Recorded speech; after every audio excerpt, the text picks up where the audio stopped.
The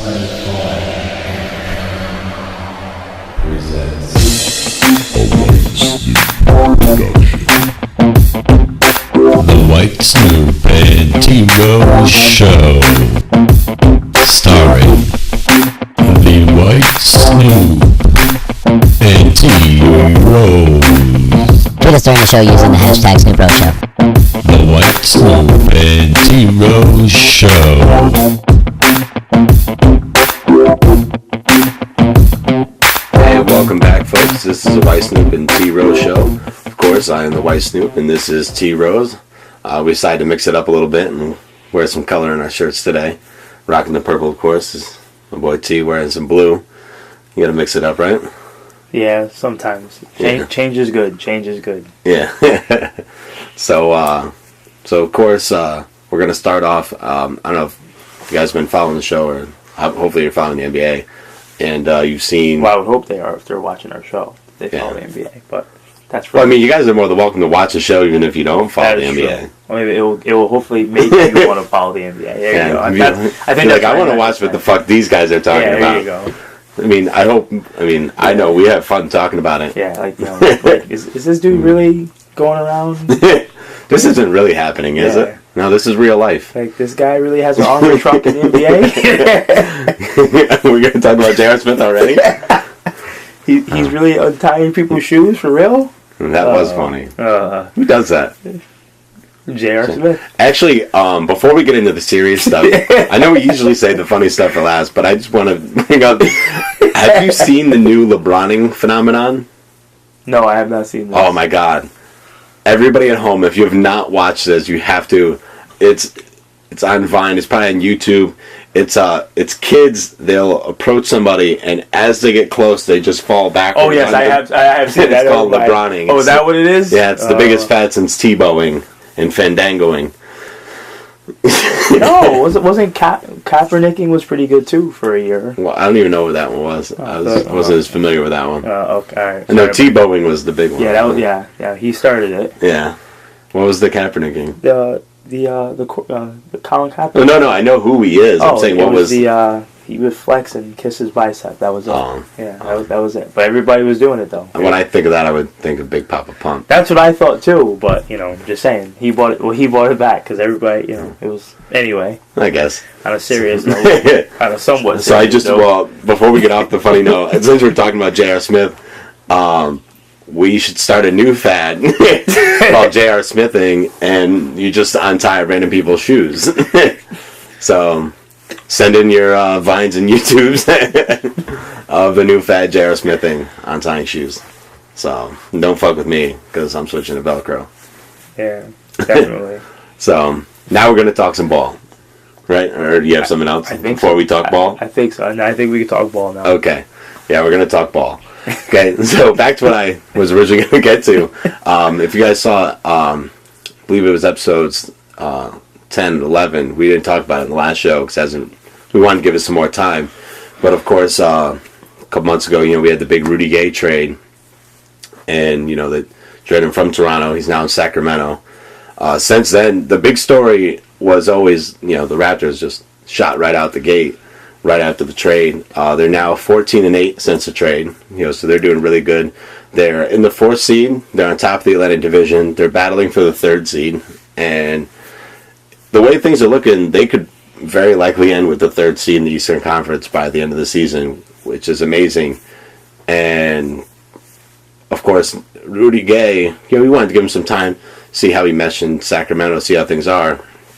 And although The Kings haven't really made a huge leap. They're slightly better with him. They were it was 6-14 before the trade, and now they're 8-11. Now now that they have Rudy Gay, so it's not a huge jump. I mean, it's an improvement. So I guess that's something. But the big thing is Rudy Gay is pretty much getting his numbers. The almost 20 points. His rebounds are slightly down. He was getting over 7 in Toronto. He's down to, I believe it's like 4 point something. But his assists are slightly up, but it's not by much. His steals, turnovers, all kind of the same. The amazing part is he's getting his almost 20 points a game on less shots, because his field goal percentage, 2-point percentage, and free throw percentage are all at a career high. He's shooting over 50% from the field. I believe it's like 57 or 56% from 2. And his free throw percentage is finally up at 87%. So he's scoring more efficiently, which is a good thing. No, it's a very good thing. It's just, fortunately, in Sacramento, there's still a lot of work to be done there, but they have a nice little core. I mean, it's one of those things. They kind of need a right coach, and there's just a lot of personality there. You got Cousins is the wild card. Rudy Gay. The kid McLemore is not. He's not all there either. But we talked about how crazy they were. So no, I'm not really.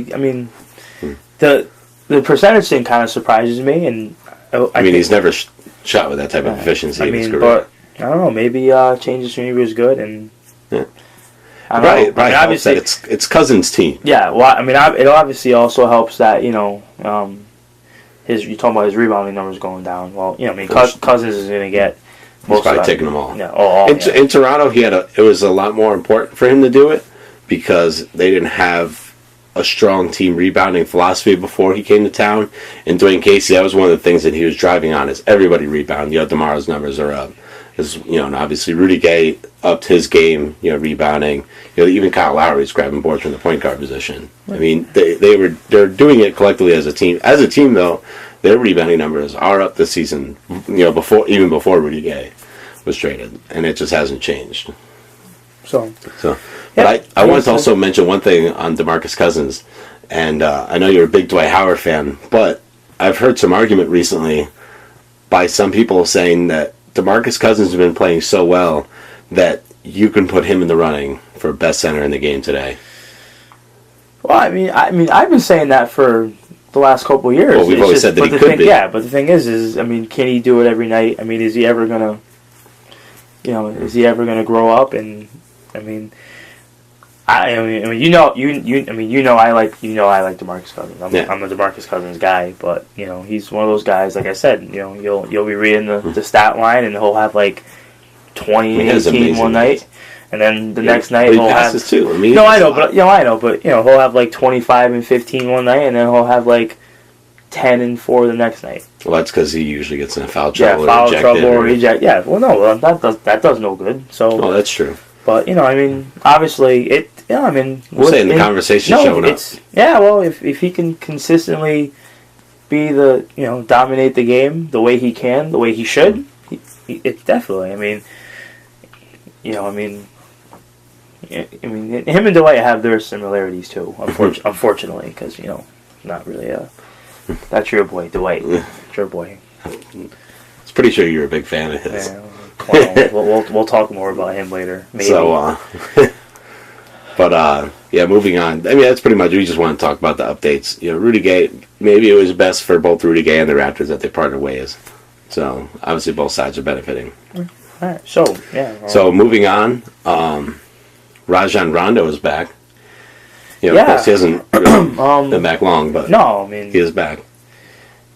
Yeah, no, it's obviously good. It's obviously good he's back, and when one of the best players in the league comes back, it's always a good thing. I don't think anybody's complaining that one of the top 10 point guards in the NBA is back. Now the big thing is what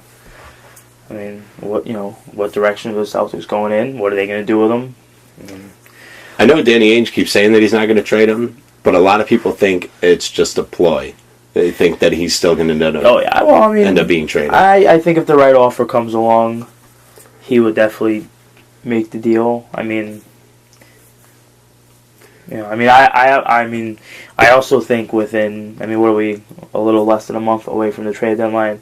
I think if Rondo starts making some noise, that they'll move him out. I think they'll move him too. Obviously it's. They're going for the future. They're looking for draft picks, and right now that's what they're headed to. They're headed to a top draft pick, and if Rondo changes that, then it's like. Then they'll get stuck in that tough mediocre spot. Yeah. Well, this is the Celtics we're talking about when it comes to, tanking tanking to win the lottery. It never works out for them. No. So Tim Duncan, Kevin Garnett. Or I Kevin always Durant. think of Kevin Durant. Yeah. Those two tank jobs didn't work out to their advantage. So, but no, I mean, yeah. So I think time will tell what happens with him. I mean, obviously, like I would say that Rajon Rondo is probably one of the more likely bigger names to be traded between now and February 20th. I can agree with that. That's what I would say. Sure. I'm not saying that he's definitely going to move. So, it's tough to say because Danny Ainge, he's holding the cards close to the vest. Yeah. But it's always a possibility.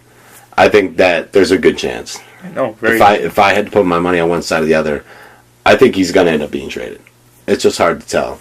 Now, obviously, as it gets closer, more teams will start shooting into rumors and all that. So we won't get into that just yet. But what's another name? If you had to pick somebody else you see moved.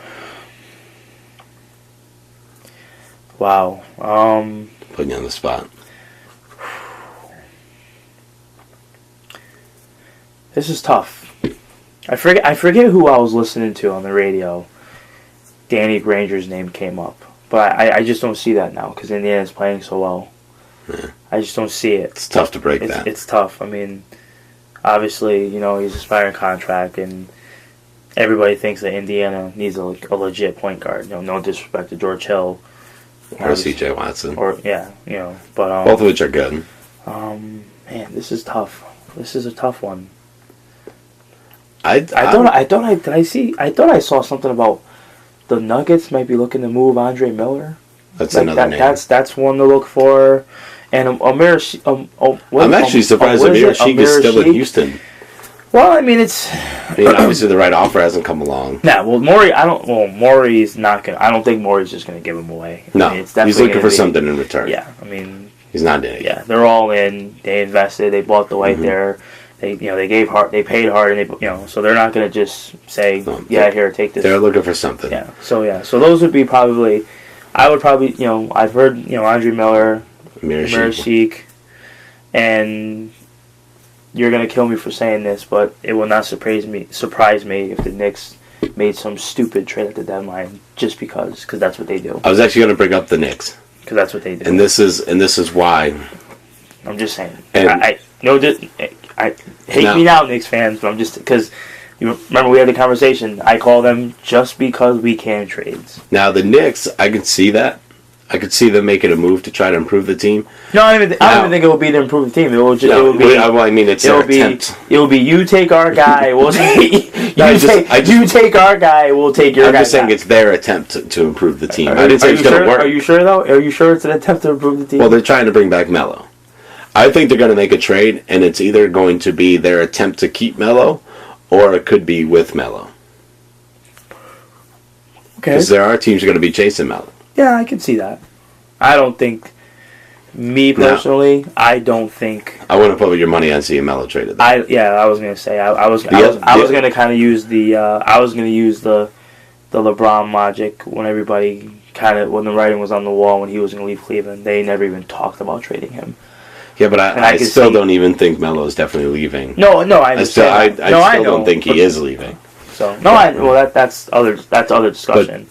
But the other fun name to talk about that it's kind of like nobody's talking about it really loud. It's kind of a quiet discussion, and I think he's in the Melo category that I don't really think he's going to be traded. But at the same time, I really wouldn't be shocked. There's two other names actually. There's two. I'm not saying that they're going to be traded, and I think more than likely neither of these names, like Melo, won't be traded. Okay, well, let's hear it. But they're kind of coming up a little bit. All right, well, let's hear it. Kevin Love, Blake Griffin. Okay, well, and I don't think because Kevin Love's opt-out is after next season. Correct. I don't think Love will go this year. Well, I'm saying some people think they're going to do like the Darren Williams thing. Remember, Darren Williams, they did that because they didn't want to deal with that. They didn't want to go close to it. Well, that's why some people are mentioning Kevin Love already. Because they're saying maybe Minnesota sees the writing on the wall and they're just going to dump it now while they can and move forward. Yeah, but even Darren. I'm not saying that. Yeah, but even Darren Williams was traded in the offseason. That's why I don't. Yeah, he was. Was he? I don't know. I think you're right. Yeah. So he was quick in the offseason. Yeah. I'm just saying that a lot of people think that he's leaving. Well, Like, then a lot of people don't even think it's a discussion anymore. Everybody. Yeah, I mean, obviously, all the GMs around the league are pretty much saying that he's gone. A lot of people think that the Lakers are the front runner to get him next season. Obviously, they have to have money available. But I mean, right now they have that expiring deal in Pau Gasol. They don't really have a lot else to offer him. But so. I don't think. I'm just saying, I don't think Love will go at the deadline. If they move him, I don't think he will either. That would be like an off season. That would be like. I'm just saying it's always a possibility. Would it really shock you? At the deadline? Yeah. Yes, it would. Would it? The deadline, it would. Off season, it wouldn't. Deadline, yes. It wouldn't shock me. It would. Now, I still, like I said, Blake, I don't think he's going to get traded, but it wouldn't shock me. All right, now Blake. Blake. Now, the reason why his name's come up, no, of course, I think we mentioned it briefly on one of our previous shows. There was that Blake for Melo rumor that went around. And boy. Now the Doc thing, kind of like Danny Ainge, Doc came out and said, it's stupid and everything. But Doc's been known to say that they were, because Doc was saying that they weren't going to trade a guy, and then next week they trade him. Like, Doc's been involved. And so it's hard to really say, oh, well, Doc said he's not being traded, and then just go with it. Yeah. So... Yeah, I don't know. That's a tough one for me. I don't know. I don't know. I'm kind of the same way. I don't think it's going to happen, but it wouldn't really shock me either. Kind of the same thing as. It would shock me if they traded Blake. That would shock me. Yeah. Yeah, that would definitely shock me. I mean, yeah, but who knows? I don't know. You never know. I mean, remember. I mean, I don't. Maybe this would be your year to call the crazy deal. The crazy trade. Remember the deal I called a couple years back? Orlando and who was it? Oh, yeah. Orlando and Washington. Yeah. And you told me I was crazy. I'm like, I'm telling you. Like I said, I don't think these are likely possibilities, but they're out there. Yeah. And so we just figured I'd throw them out there. No, I hear you. I would be shocked if all three of those names got traded. Well, obviously. I think if one of them got traded, it's like, oh, one of them did come to fruition. The Knicks gave up on Melo, or the Clippers found the perfect opportunity with Blake Griffin, or maybe the Wolves did want to opt out of the Kevin Love. I just don't see all of it culminating at once. No. So yeah, Love to me, the Love will. Kevin Love. We might see a Love move in the offseason. Yeah, it'll be like off season, maybe around draft time, and maybe they hold on to him till the deadline, or maybe see what they can do, or maybe they just hold on to him the whole season, they're not doing well, and they just let him walk. Who knows? That's I don't know.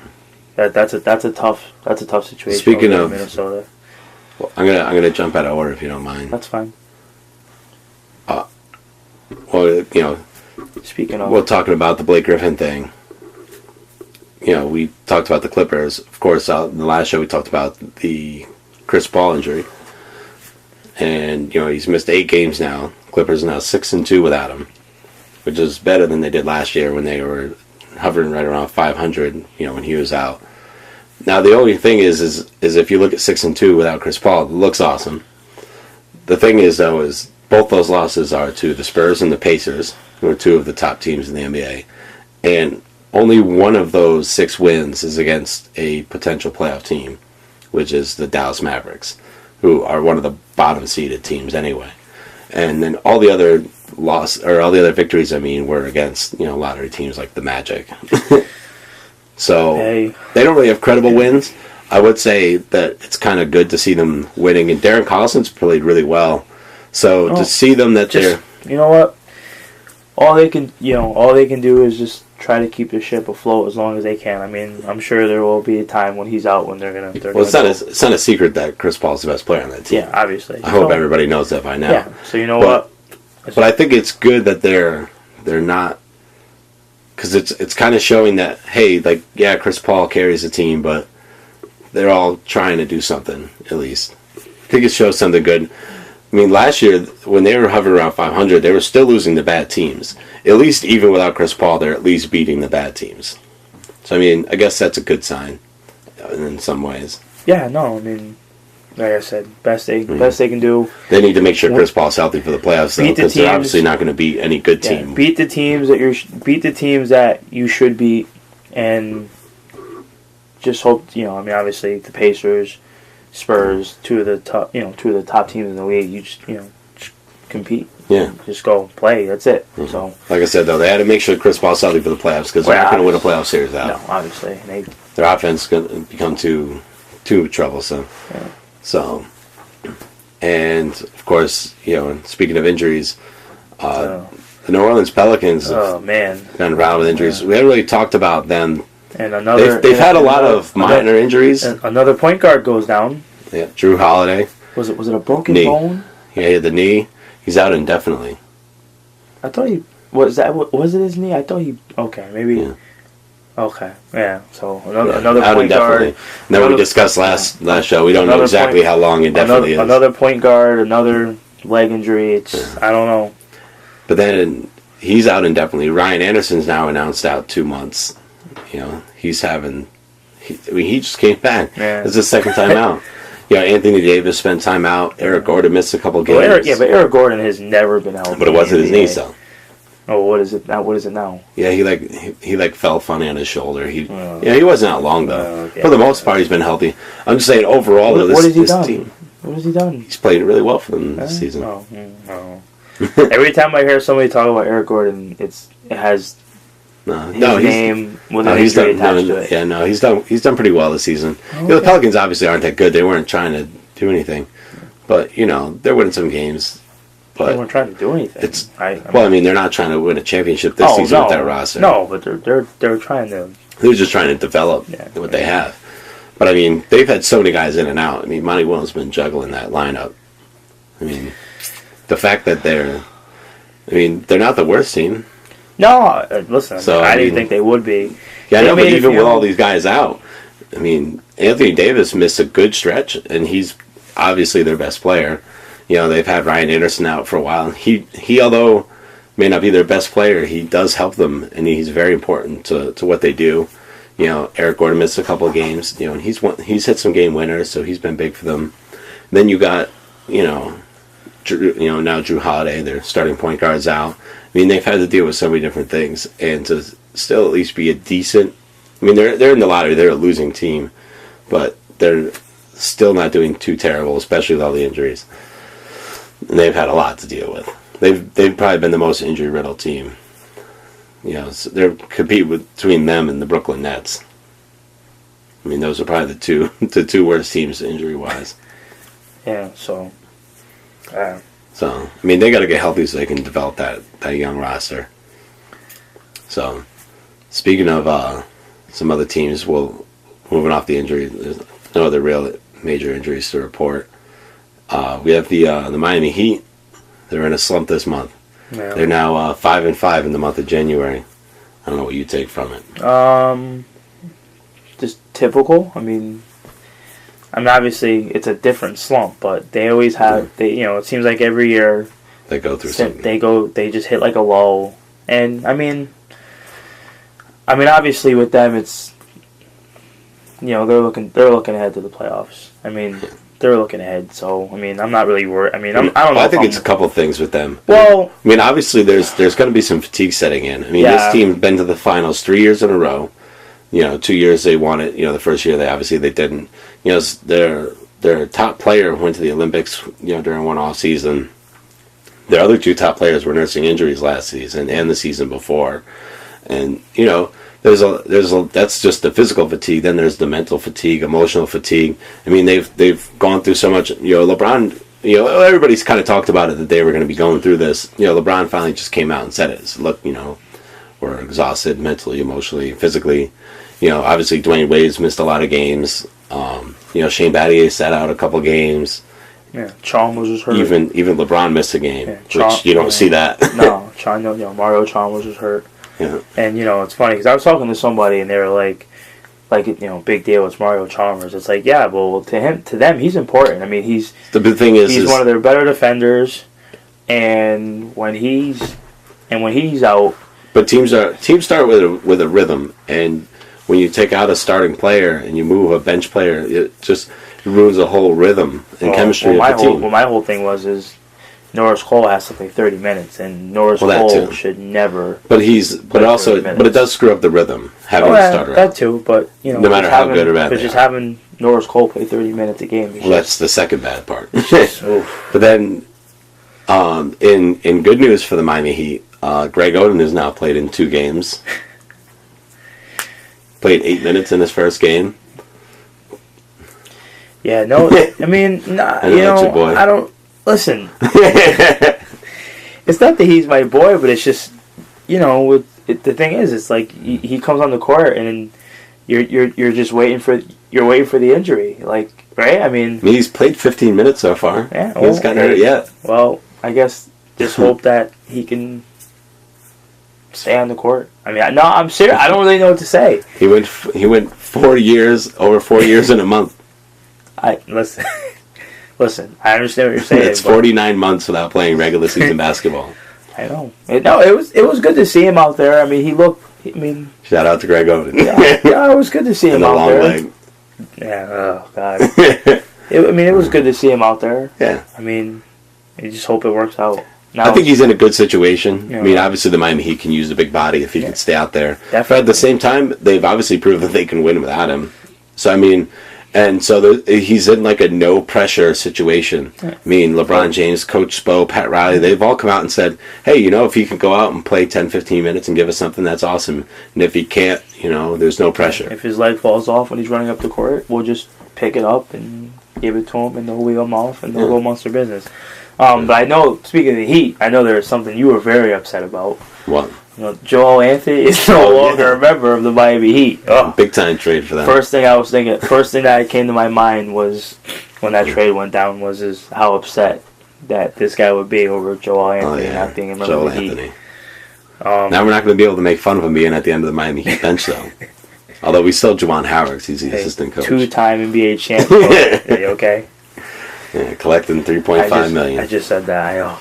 They actually saved a lot of money, I guess, in that deal because they picked up Tony Douglas, but because he makes less money, I heard because of the luxury tax, they're saving somewhere close to $10 million or something. Wow. So, I mean, obviously they weren't using Joel Anthony, and they need backcourt depth, so they save money and they get a piece they need. Yeah, no. There's a couple small trades. Jordan Crawford move. Yeah, he's in Golden State. That's all they need. Another shooter happy guy. That's all they need. Yeah. But I just that's all I have on the Heat. I mean, I'm not really worried. We I'm know where not they're going to worried. be. I mean, I'm not really worried. I'm more worried about the health. I mean, they really do have to make sure they're healthy for the playoffs. I'm not really too worried about their regular season record.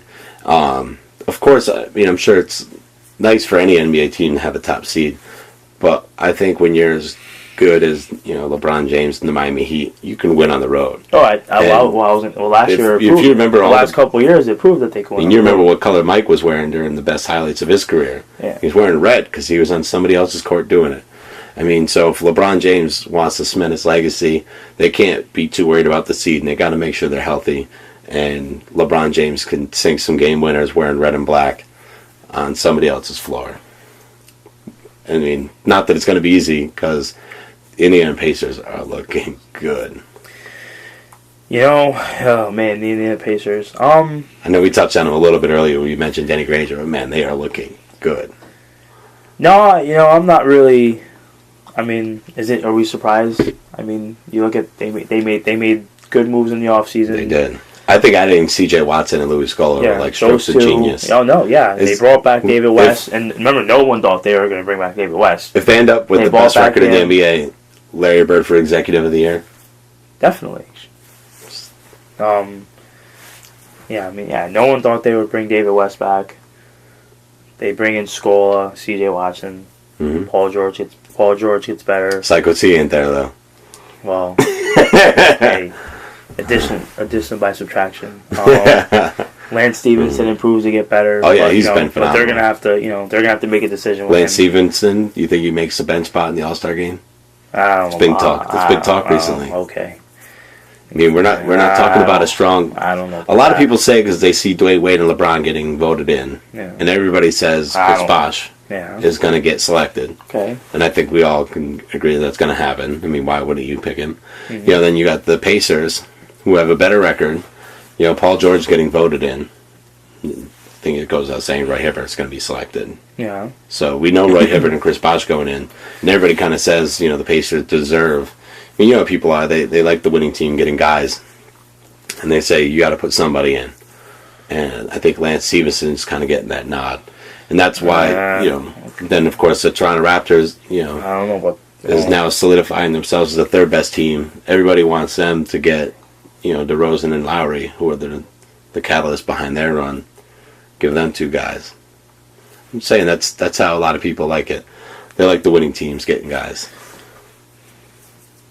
Okay, so just all right. I'll leave it at that. I'm not. It is Lance Stevenson, All-Star. Wow. Anyway, so moving on. Speaking of guys that you love, your boy Joe Jesus in Brooklyn, balling recently for the first time in that 6-year deal. He's earning that money. He's been playing awesome this month. Right. The Nets are 7-1. He's hitting game winners.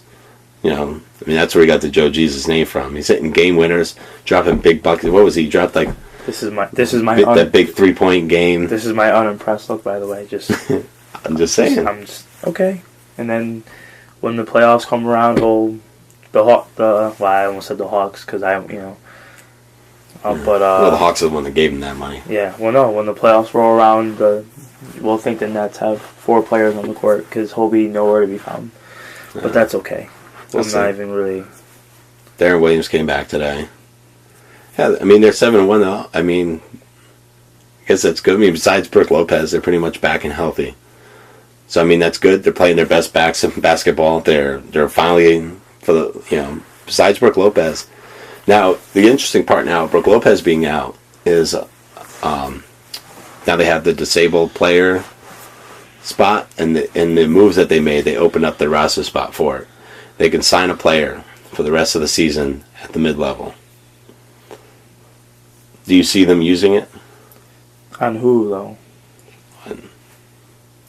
They can use it in a trade, too. No, yeah. They can get the exception in a trade where they can trade, they could trade a draft pick for somebody worth up to that. Or they can trade a guy, worth $2 million, and they can, make the difference. So if they trade a guy worth $2 million, they can get somebody worth $7.5 in a trade. Yeah, there is that guy, Andrew Bynum. I'm just saying. Andrew Bynum wants to be on a good team that can pay him. Andrew Bynum, who thinks he's worth more than... he wants to be on a good team that can pay him. And the Brooklyn Nets have those qualities. They're a good team, and they can pay him. It's a possibility. The thing is the way I look at it, Brooklyn, you're in a small... And their owner's crazy. Yeah, crazy. And he ain't worried about money. Crazy isn't the word, but the way I look at it is you're the Nets. You have a small window to win. Do you really want to? You're playing. You're playing with. You're not. Even, that's not even house money with Andrew Bynum. That's monopoly. They're not winning right now. No, I understand that, but if you bring in Andrew Bynum, I guess they. I don't know. It could help them. It could, or it could. It can't hurt them. Worst case scenario, they're back to not being contenders. Yeah. No, listen. I hear you. Saying it's out there. No, it's definitely. But, it is good to finally see this team playing well. They're one of the bottom seeded teams in the playoffs again, so they don't have to worry about going home and fishing, in mid-April, like the Knicks. The Knicks are still not in the playoffs. I think they did touch it for a quick minute. Of course, the Knicks, the other team from New York, also a big disappointment so far this season. They went 6-9 in the month of December. Okay, they were looking bad. Turn the new year, of course, the Nets doing 7-1, then the Knicks went off. The Knicks, they win. They win six of their first 7, 5 in a row. So they won 1, lost 1, then 5 in a row, and everybody's talking about the Knicks again. They're 6-1. Everybody thinks they figured it out. And then they lose. Then they lose 4 in a row. So they're now 6-5 in the month of January, which, granted, is better unless they continue to suck. They could do better in January than they did in December, which I guess is at least a step in the correct direction. But it's really disappointing. J.R. Smith will go off, and then the next game he's getting sat. He's had a couple, DNPs, coach decisions. Well, I guess him and Woodson are kind of Well, I heard first it was him and Woodson. Now I'm hearing it's him and management. They're trying to trade him, but who the hell's trading for him? I know that. Well, that's the thing. There's no market for J.R. Smith. No, not unless you need a guy to come off your bench and untie guys' shoes at the foul line. You don't need him. Or drive people around in his armored truck. Yeah, you don't have to worry about getting shot at least. But I mean, but the thing is, he's had a couple good games. I mean, we know he's capable of it. He's done immature shit in between. He's always been capable of it, though. I'm tired of I'm tired of just kind of repeating the story with this guy. It was in Denver. Actually no. We'll even go back before that. When he first came into the league, where was he? New Orleans. Yeah, he first came into the league. He was in New Orleans. He went to that. It was the same thing with this guy. I mean, he goes off for one game, and then he had that one bad game, and then him and Coach Woodson had the thing about his shot selection, which has always been a problem. I don't know what he was shocked about hearing it. Then I don't know if you remember this game where he took 2 shots and he kept passing the ball, wouldn't even take good shots because he was trying to prove a point. Yeah, well, because he's an immature little kid. Then he does the shoelace thing. He's been fined by the league. Imagine a couple DMPs. But in between the DMPs, he was balling. And to his credit, because, I mean, this is the only credit we can really give him, when he had the DMPs, instead of pouting at the end of the bench like some people do, like Amir Sheik, at least he was engaged. He's clapping, talking to his teammates and stuff. I mean, so let's at least say he could be worse. No, I like to give some credit. I don't know. I don't like being all negative. I don't even know what to say about this guy anymore. I mean, it's amazing. This team. I mean, Tyson Chandler, of course, missed a big chunk, and that was huge in their failures. I know it wasn't the whole thing, but now he's missed a couple other games since then. So I mean, they need Tyson Chandler healthy though, because without him, because their defense is not good. So they need him to have a less not good defense. You know what I mean? So it's tough for them right now. Although I will say another bright spot for them, that the kid, forget his name, last name Murray, the rookie. He just started getting burned recently. He's played well for them. Sorry, it's just... That's the only bright spot I can think of, though. Yeah, the Knicks can't really... Yeah. Anyway... So in good news, though, the Portland Trailblazers, not to completely change the subject, we'll just go across town and talk about a team. I mean, at the beginning of the season, I don't think a person in the world besides maybe Blazers fans thought they would be in the playoffs. I mean, of course, there's always fans in the team think they can do it.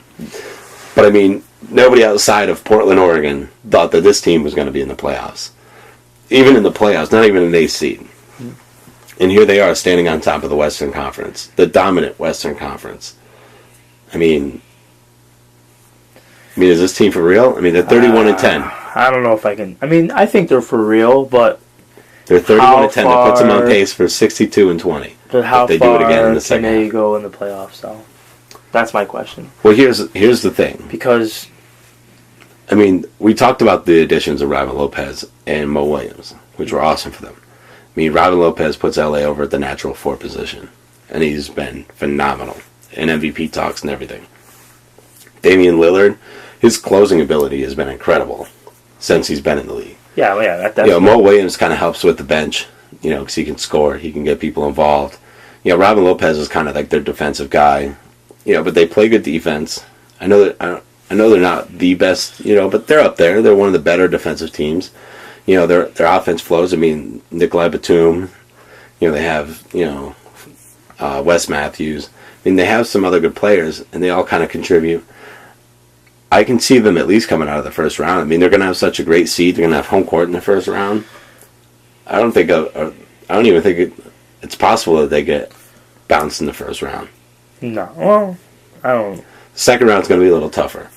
When they get out of the first round, I mean, who are they going to match up with? Oklahoma City, Golden State, that's basically the Clippers. That's basically what it's going to come down to for them. Whoever they match up with. And would it completely surprise you if they make the conference finals? Ooh. When you get teams like the Clippers, bad half court. What if the Warriors go cold and Steph Curry goes down with an injury? I think in those cases... If Westbrook is back and healthy, Well, That's if. that's another possibility. What if Westbrook isn't? Well, you let me finish. If he's back and healthy, it would. But What as if they don't even play the Thunder, though? What if they're playing the Thunder in the conference finals? That's true. That's also true. There's always a chance that it could be the Thunder-Spurs meet in the second round. Yeah, that's also true. I mean, as it stands now... If they get the perfect matchup, like I said, I mean... As it stands right now, no. As it stands now, today, it wouldn't surprise me to see him go that far. I don't see him beating 3 good Western Conference teams to go to the NBA Finals, though. They have a little bit more to do before they do that. But it wouldn't shock me to see him in the Conference Finals either. Yeah, I mean, right now the Spurs have to be the favorite to come out of the West. With Westbrook, of course, the Thunder are in that conversation. I don't really see any other team in the West. I think the Clippers, their half-court offense is not good enough. Their defense is not good enough. Not good enough. It's atrocious. It's not good enough. The Warriors, their defense is decent, but their health isn't good, and they love the jump shot too much. Yeah, my problem with Golden State, and I said this about them last year, you beat them by running them off the three-point line. Yeah. And the Spurs did a great job of it last year. Obviously... But good defensive teams like the Spurs and Thunder can do that. Yeah. Well, the Thunder really don't. The Thunder really aren't all that great defensively either. The Thunder... They're not a bad defense. No, they're not. The Thunder... They're good enough defensively. They have guys like David Cephalosha that can do it. The Thunder is actually a great matchup for the Warriors because they kind of both play the same way. It's all jumpers. You know, the Thunder are probably the better defensive team out of the two. No, yeah. But you guys, I mean, you got to think about it. Yeah, Thabo, KD, and Westbrook are all good perimeter defenders. No, I hear you. But so, I wouldn't see him passing the Thunder, and I don't see him getting past the Spurs. They'll give him a run. I mean, those guys. I mean, the Warriors are good. They're coming out of the first round. Yeah, obviously. You know, and it wouldn't shock me to see him in the conference finals. Kind of the same thing as the Blazers. Kind of depends on their matchup. I'd say the same thing about the Clippers. And then I think the Rockets are are a little over. I can see them going out in the first round. You know, the Rockets. They do too many things wrong. I don't like it. Yeah, well, they're mostly... They're a regular season team. You know what's funny? Like, you know, I actually like watched a little bit of a Rocket game. I forget who was, you know, who they were playing. The only thing is, like, you watch them play. It's like they look like a pickup team to me. That's why I don't like it. They're like a pickup team with a lot of good players on it. Well, the sad part is that they should be. I personally think they should be better than they are. I mean, I think you have Dwight. If you throw the ball into Dwight. Yeah, but Dwight doesn't know what he's doing. Yeah. Well, that's the thing. He doesn't dominate the game the way he should. So that instant. But Lynn and Patrick Beverley have missed games too. You know, because they have the shooters. You know, like like I was saying the other day, so the Houston Rockets are like. Yeah, but their shooters aren't. I mean, James Harden is not catching. Well, I wasn't like Chandler Parsons can knock it down. Guys like that. Who else? I mean, you're really putting me on the spot right now. There's nobody else in that roster that can. I mean, I'll let you look at the roster. You're really putting me on the spot right now. Who on that roster is their catch and shoot guy? Past Chandler Parsons. Terrence Jones is okay. Jeremy Lin has improved. He's not good though. You know, James Harden's okay. I mean, there's a difference between capable shooter and a true shooter. Oh yeah, well obviously. I mean, James Harden, Jeremy Lin, Terrence Jones. I would even say Omri Caspi. Does he even play? Aaron Brooks. Does he? He does. How does he do? I mean, because remember when he first gets some minutes. He doesn't play a lot. Sacramento before, but I'm saying that Sacramento he was. But those guys are capable. Chandler Parsons is their only real shooter. No, I don't. No, you're right. I mean, that's one of the things that scares me with this team. They don't have. There's not enough. They need another shooter. But, like I said, Dwight... They got to figure out the 4 spot, too. Dwight doesn't... Solidify a bench. Yeah. They still have growing to do. Yeah, Dwight doesn't dominate a game the way he should. No. He's got to develop his game. It's amazing that he can work with Akeem Olajuwon and Kevin McHale and not figure out a post game. Those are two of the greatest post players. Do we have to talk about Dwight Howard? I mean, I know we're going to talk. I mean, well, I'm going to talk about him later. Well, this is going to be the second time. You're probably going to. You're going to do part 3 later. You're probably going to. I'm just saying that this is. You're going to chime in because. Yeah. But yeah, so I don't know. Yeah, I don't. Houston. Yeah, first round and out. To me, that's the way I look at it. I think that was the double checking the forum. Pretty sure that was the last topic. I don't know if you want to go on your Dwight rant while we're on the subject. Yeah, that was the last thing. Okay, so you want the floor? Well, you can start it, and then I'll just lose my mind. I don't have anything. I'm talking about your boy Dwight. I mean, I know what you want to talk about. So this guy Dwight. So there's an article. I hope you guys are in the news, man. So there's an article. It was on ESPNNewYork.com, by the way. If you guys want to. So you want to tell them about the article? Because I didn't read it. I saw the headline and I just immediately just went like. You can only imagine my reaction. I didn't even read it. So okay, I'll go over the article and just I'll set up. Yeah. I'll set you up. I'll throw the alley and then you just slam it down. Okay. All right. So in a recent article on ESPNNewYork.com, Dwight Howard came out and announced to the world that he should be in Brooklyn playing for the Nets. And his excuse to why he is not in Brooklyn currently playing for the Nets is because when he had opted in to the final year of his deal, it was to be traded that summer by the Orlando Magic to Brooklyn. Then, of course, Brooklyn made a trade offer that included Brook Lopez. I believe it was 4 first-round picks. And then there were some other guys in the deal going back and forth. So Brooklyn would take on a couple bad contracts. Orlando would take some good contracts. That was basically what the other guys all were. And Orlando said, nah. And then this team from LA called the Lakers called up and they said, hey, well, we have this whole package and we have these teams involved. And, of course, that trade is the one that ended up going through. And that's what landed Dwight in LA to extend the Dwightmare for another year. So now he tries to blame the Orlando Magic organization for why he's not in Brooklyn when all he had to do was not opt into the final year. And he could have just signed in Brooklyn as a free agent. But instead, the Nets had to do something, so they re-signed, Brook to that, 4-year, $60 million deal. They made the big move for Joe Johnson because they needed to get another star to put next to Darren Williams to say, hey, we're for real here. Yeah, we're trying. We're doing something.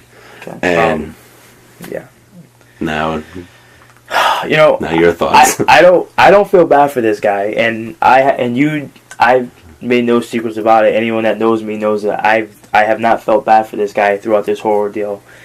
Whoever manages this guy should be taken into a room and beaten with a stick because this was handled so bad, and everybody slammed LeBron, and they know I like LeBron. They slammed him for doing what he did.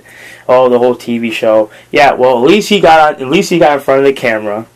He looked right at the camera, as you and I are, and he said, I'm taking my talents to South Beach to join the Miami Heat.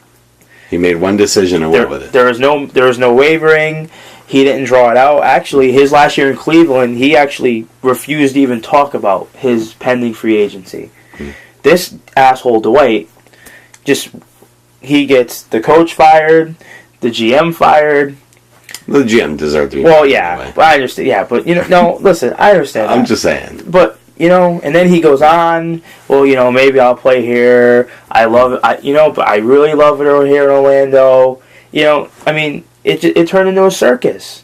Okay, so then finally, he's got them by the balls because he had the opt out. He could easily force a trade there on his own when this whole thing started. I mean, you were pretty much 110% sure that that's where he was going to end up. And what does this asshole do? He opts in for the last year of the deal. Then, only to say, well, I opted in, but I really don't want to be here. I don't understand it. I don't feel bad for this guy. I really don't. I mean, it's just, I don't understand it. I just don't get it. He's an idiot. Yeah, no, he's a clown.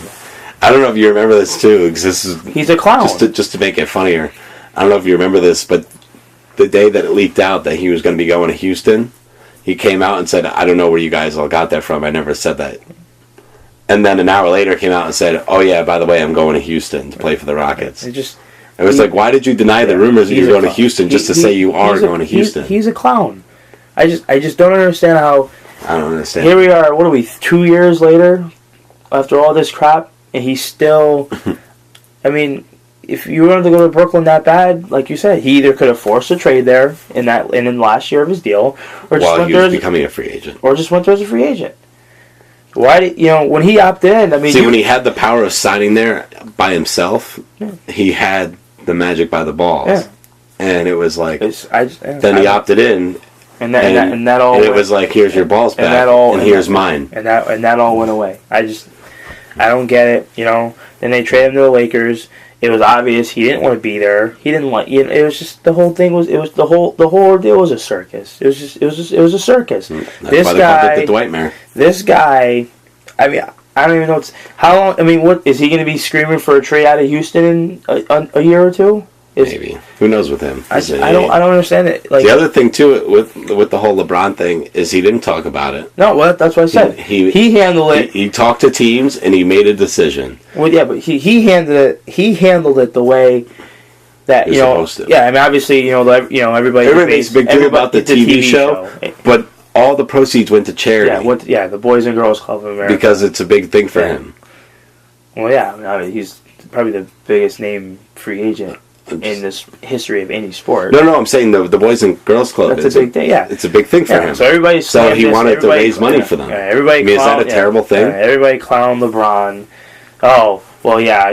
What he did wasn't right, and well, like I said, he did. Like I said, at least he didn't turn it. Yeah, it was never a circus. He had a show, but Dwight Howard created a soap opera. Yeah, but the show was just like I said. It was he walked out, he sat down. Like I said, he had a show. Dwight Howard had a whole soap opera. LeBron, what's your decision, Bob? I'm going here. That's it.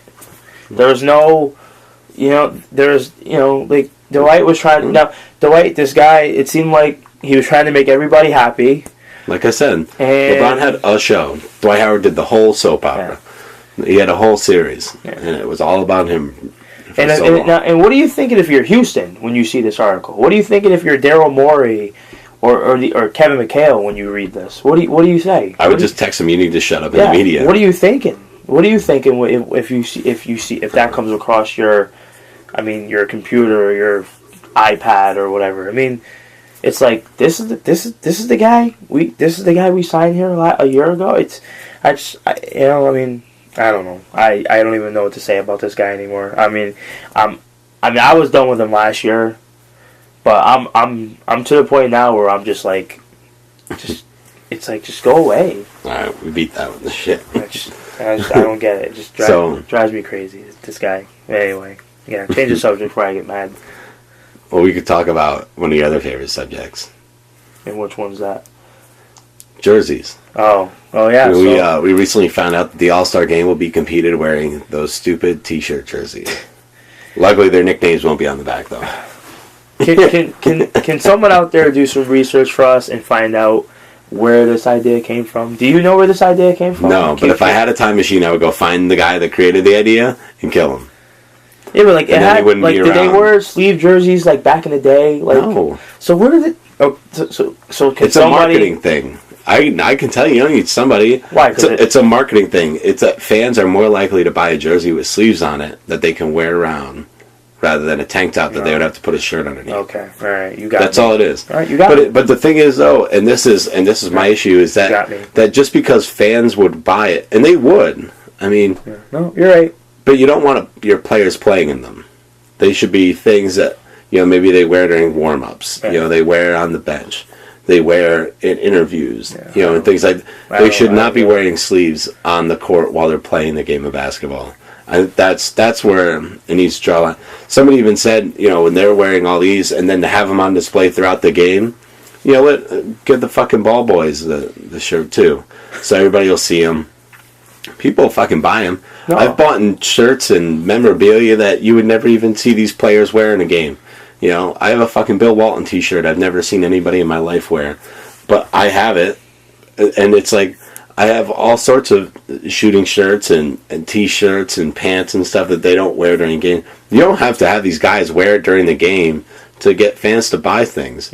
Alright, so That's my rant. That's the so that's your homework, fans. Please do some research.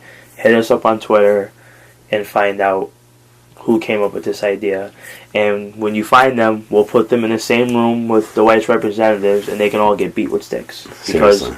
I don't understand it either. And it's like, you know, like I said, like, yeah, it like came out of nowhere. Right? It's like, oh, the Warriors started wearing them last year. Sleeve jerseys. What? Like, Man, they're stupid. Yeah, I hate them. Yeah, I'm not a fan either. I'm really not much of a fan. So yeah, I don't get it either. I don't understand. Yeah. So, 2 epic rants in one show. It's pretty love good. it. It's pretty good. So one final note to go off. This is slightly off the subject of basketball, but obviously we're filming this on MLK Day. Yeah. Yeah, obviously it won't go up until the day after, but I don't think we need a special day to talk about this man. You know, obviously I don't want to drag on. It's not really about basketball, but I just wanted to say I'm a big supporter of Dr. Martin Luther King Jr. and his teachings. You know, I've actually went back and I've watched his speeches and read them. I don't know how much of a fan you are. No, I was like, you know, it's a man that preaches, you know, peace, love, harmony, equality. I mean, all things that our society, you know, should be built on. You know, of course, he did a lot of things to improve, you know, the world that we live in today. Or else, you know, if you think about it, back in his time, we wouldn't be allowed to sit here together. Yeah, you know, no, you're right. Now we're sitting here doing a show. You know, you're my boy.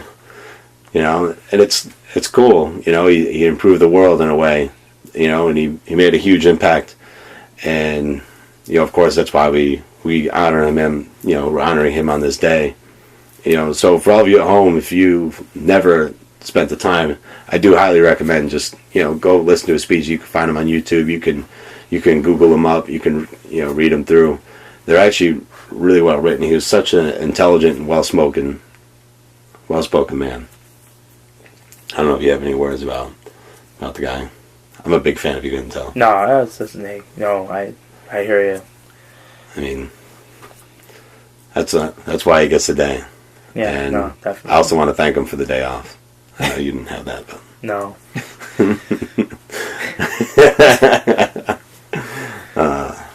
No, but seriously though, he really is. So yeah. Now we have to go back to something funny to end the show on, like usual.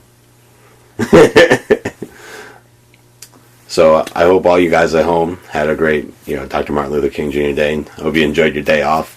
Yeah, I know a lot of the kids and, you know, obviously people that work in the government had a nice day off. For those of you that didn't have a nice day off, sorry. I don't know what else to say to you guys. But yeah, definitely honored a great man today. So I think that's pretty much all we got for basketball talk. I don't know if you have any final thoughts. Now, on a funny note, because as we close, I'd like to shout out our boy Mark Cuban. He said he was quoted as saying he wanted to get fined one last time before David Stern before he retires. And he got it. Well, yeah. He was fined $100,000, I believe. I guess he couldn't wait. He couldn't wait till after the game, like, you know, when the game was over. It was awesome. He just came out on the court with his medium T-shirt. He was on the court. So, yeah. That is now, by the way, for you statisticians at home, apparently that was his 20th fine during the David Stern era. And it totals $2 million he has donated to what he calls the Donut Fund. He vows more to come. That's what's funny. Yeah, he came. More to come before David Stern leaves? Yes, that's what he said. He came on the court. Please, if you haven't seen the video, please find the video. If you should just find the videos of all of Mark Cuban's. Yeah, but please find this one first, though. He went on the court. He didn't even wait for the official. The other funny note is I can't. Or not as funny, more like related to the funny note. Mark Cuban did say that he's going to donate. He's going to match the money that he's been fined and donate it to charity. Okay, well, good for him. But I guess all that money's not going completely to waste. I couldn't help it though. Like when I saw that, I'm like, this guy, he is he really on the court right now? Yelled at that's Mark Cuban. And you see him, they like bleeping him out and stuff. Yeah, that was good. I don't even know what to say. Mark Cuban. Mark Cuban's probably like one of my favorite owners. Yeah, what do you say? What do you say to that? I would love to work for him. Mark Cuban, are you hiring? No, seriously. Oh man, I don't even know what to say. They showed it, and I'm like, oh shoot. And I could probably find a nice place in Dallas. No one even tried to stop him. They tried to get him off the court. It's like, it's Mark Cuban. Just walk away. What's his court? Walk away. Walk away, dog. Just walk away. We have some crazy people in the association. He's lucky Joey Crawford wasn't doing the game. He would have gave him 2 technicals. Yeah. Joey Crawford. So, he makes some good points when he talks about the officiating, though. Yeah, but it was just, I don't know, out of the court. So, I guess that's how we'll end it. So that would be one of the Mark Cuban, that would be one of the Mark, we should put there like a Mark Cuban highlight. That should be it. That's what I have to do. That would be on there. Then there's, the fight broke out. He thought he ran out of the court trying to break up the fight. 3 7-foot guys trying to kill each other, and here comes this guy that's like smaller than me in a medium t-shirt. Yeah. Mark Cuban's always been good for the memories. Oh God. So I guess that ends it for the White Snoop T-Rose Show versus T-Rose and the White Snoop. Signing out for another episode. See you guys next time. This is the White Snoop presented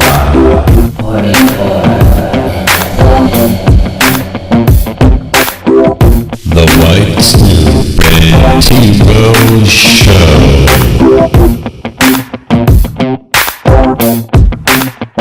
Watch more videos like old episodes on YouTube and subscribe to youtube.com/WhiteSnoop44. Follow and tweet us at 44entertainment, at WhiteSnoop44, at T-Rose_28. Use the hashtag SnoopRose Show. Like us on Facebook, Facebook.com/WhiteSnoop244, Facebook.com/TheWhiteSnoop44. Email us at WhiteSnoopProductions@gmail.com.